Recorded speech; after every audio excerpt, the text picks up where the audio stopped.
घाटशिला के घाट पर दोनों राजपुत्रों को पानी पिला देना कि आबादी उनकी है घाटशिला में।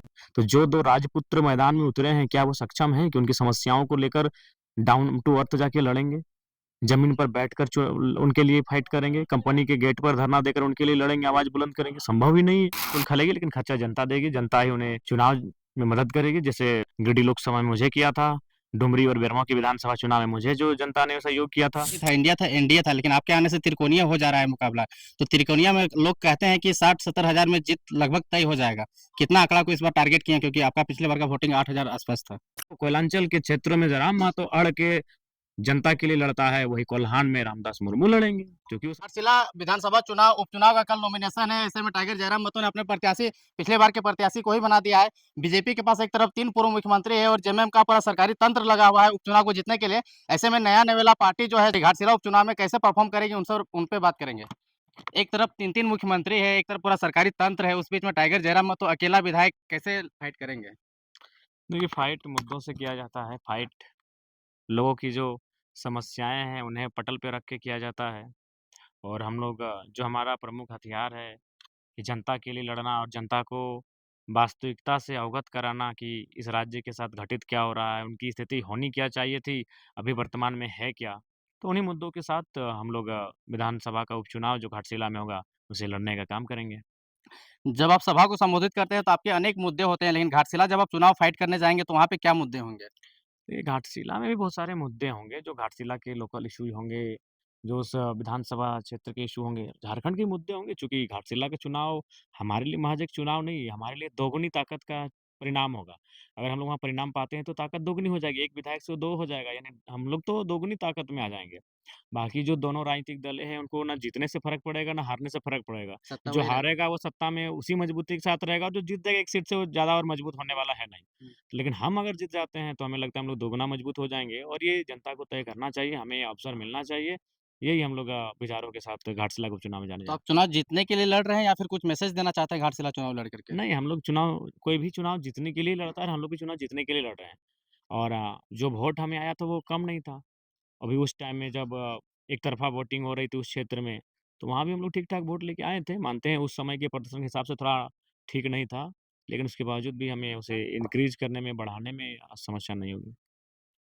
एसटी रिज़र्व क्षेत्र है, बार-बार एसटी का मुद्दा उठता है, वैसे क्षेत्र में आप कैसे जाकर के चुनाव लड़िएगा लड़िएगा, ख़ास करके एसटी लोगों को कैसे कन्विंस कीजिएगा?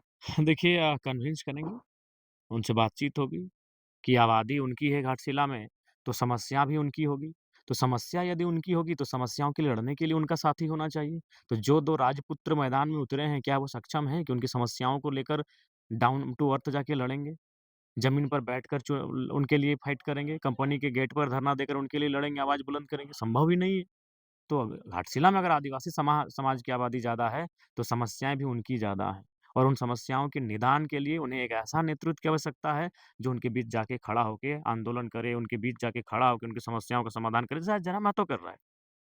हाफ पैंट में तो कभी गमछी में, तो कभी वो पेड़ के नीचे बैठकर, कभी खुले मैदान के नीचे बैठकर, जहाँ मन हुआ, जहाँ जनता, वहीं समस्याओं को निदान करने में लग जाते हैं। लेकिन जिसको आप प्रत्याशी बनाए हैं, वो सिंपल एक टीचर है, प्राइवेट कोचिंग चलाते हैं, वहाँ पे पढ़ाते हैं बच्चों को। कैसे मैनेज कर पाएँगे खर्चा? और आप भी कहते हैं कि हमारा पार्टी गरीब है, इकलौते विधायक हैं, देखिए जनता देगी, संसाधन की कमी तो खलेगी। खर्चा बिल्कुल खलेगी, लेकिन खर्चा जनता देगी, जनता ही उन्हें चुनाव में मदद करेगी। जैसे गिरिडीह लोकसभा में मुझे किया था, डुमरी और बेरमो के विधानसभा चुनाव में मुझे जो जनता ने सहयोग किया था, मुझे डुमरी और बेरमो में जो सहयोग मिला था, उस सहयोग को हम रामगढ़ में मदद किए, उस सहयोग को हम मांडू, टुंडी इत्यादि क्षेत्रों में मदद करने में, जो पड़ोसी क्षेत्र थे, वहाँ हम मदद के तौर पे पहुँचाएँ। हुँ। तो जनता तय करेगी और जनता सहयोग करेगी। पिछली बार के चुनाव में जब हुआ था तो 2 पक्ष ही था, इंडिया था एनडीए था, लेकिन आपके आने से त्रिकोणीय हो जा रहा है मुकाबला। तो त्रिकोणीय में लोग कहते हैं कि 60-70 हज़ार में जीत लगभग तय हो जाएगा। कितना आंकड़ा को इस बार टारगेट किए हैं, क्योंकि आपका पिछले बार का वोटिंग 8,000 आसपास था?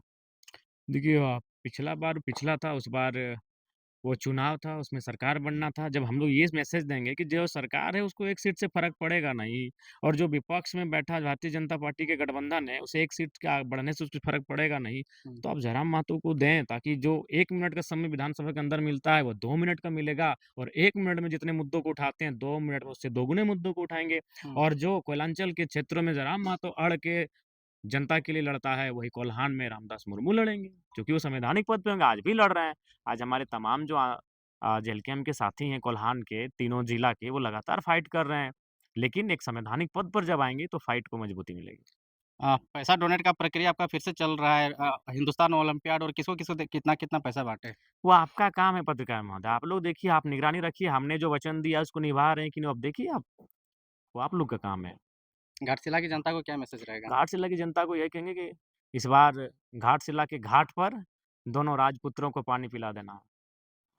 जैसा कि आप सभी जानते हैं, पूर्व में हमारे मित्र, आदरणीय, वंदनीय, श्रद्धेय अनिल जी, अनिल ब्लॉग के नाम से अपना यूट्यूब में आपके मुद्दों को, आपकी समस्याओं को हाइलाइट करते थे, एराइज़ करते थे।